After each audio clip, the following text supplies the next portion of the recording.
Καινούργιες σημαντικές εξελίξεις στα μέτωπα του πολέμου στην Ουκρανία έχουμε το τελευταίο 24ωρο που διανύουμε,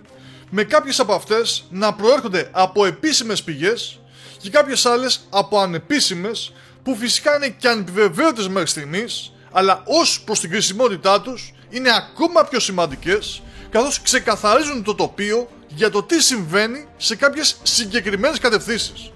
Αναλυτικότερα λοιπόν, το Ρωσικό Υπουργείο Άμυνας, που αποτελεί και την πιο επίσημη πηγή πληροφόρησης εκ μέρους της ρωσικής πλευράς, ανακοίνωσε ότι ο ρωσικός στρατός πήρε υπό τον έλεγχό του και ύψωσε εκεί τη ρωσική σημαία το χωριό Οντράτνογε, που βρίσκεται στην περιοχή του Χάρκοβο και πιο συγκεκριμένα στα σύνορα με τη Ρωσία.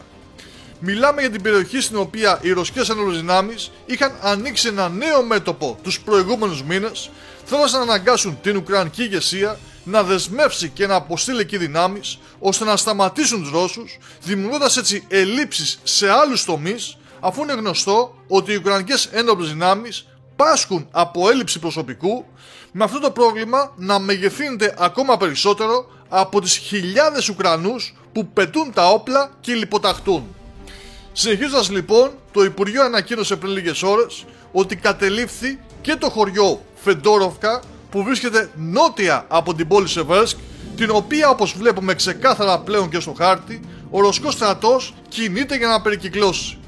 Τέλος, είχαμε και νέα επιτυχία της ομάδας δυνάμεων Ανατολή, όχι όμως στην περιφέρεια του Νίπο-Πετρόβσκ, αλλά σε αυτή της Ζαπορίζια, με τους Ρώσους στρατιώτες να προχωρούν και να παίρνουν το χωριό Νοβοβασιλόφσκοε, συνεχίζοντας την επέλαση που έχουν ξεκινήσει το τελευταίο χρονικό διάστημα, με τους Ουκρανούς να δείχνουν αδύναμοι να σταματήσουν.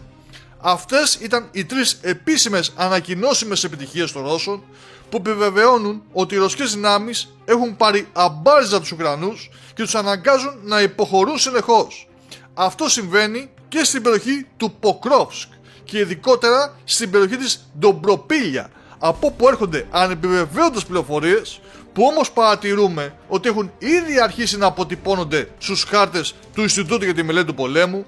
με τις μονάδες του ρωσικού στρατού να αποκρούν με επιτυχία την πολυσυζητημένη αντεπίθεση των Ουκρανών και να τους εξολοθρεύουν χρησιμοποιώντας μεγάλη ισχύ πυρός, σπρώχνοντάς τους πίσω στις αρχικές τους θέσεις. Δηλαδή, με απλά λόγια, η Ουκρανική αντεπίθεση φαίνεται ότι απέτυχε, και αν αυτό επαληθευτεί και επίσημα, θα αποτελέσει ένα πολύ σημαντικό γεγονός, αφού θα ανοίξει διάπλατα το δρόμο στις ρωσικές δυνάμεις ώστε να κινηθούν προς την Ντομπροπίλια. Όχι απλά λοιπόν τους πήραν αμπάριζα, αλλά πραγματικό φαλάκι.